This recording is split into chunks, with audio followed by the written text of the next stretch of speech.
Greetings and welcome to my daily devotional for Monday, the 16th of January. And our reading is again from Galatians chapter 2 and verses 19 to 20.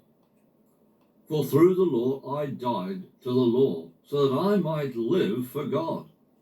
I have been crucified with Christ. I no longer live, but Christ lives in me. But now the life I live in the body, I live by faith in the Son of God, who, having loved me and having given himself up for me, lives in me.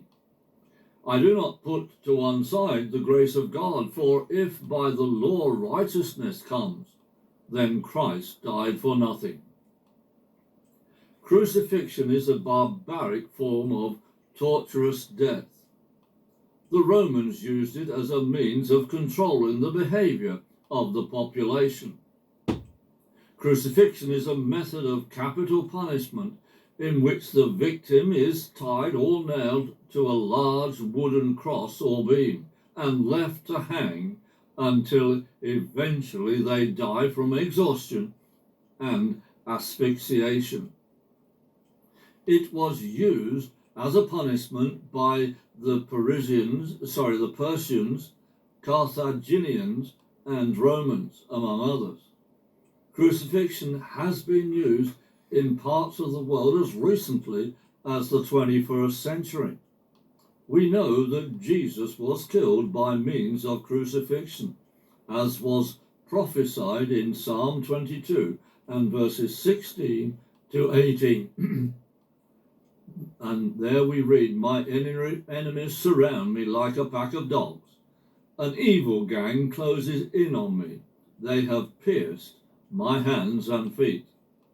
I can count every bone in my body. My enemies stare at me and gloat. They divide my clothes among themselves and throw dice for my garments." Also in Zechariah chapter 12 and verse 10, "Then I will pour out a spirit of grace and prayer on my family of David and on all the people of Jerusalem. They will look on me whom they have pierced and mourn for him as for an only son.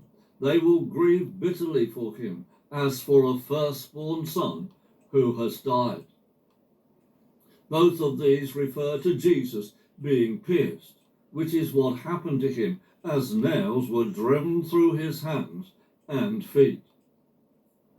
Paul stated that he had been crucified with Christ. Paul was speaking figuratively, since he was still alive when he wrote his letter to the church.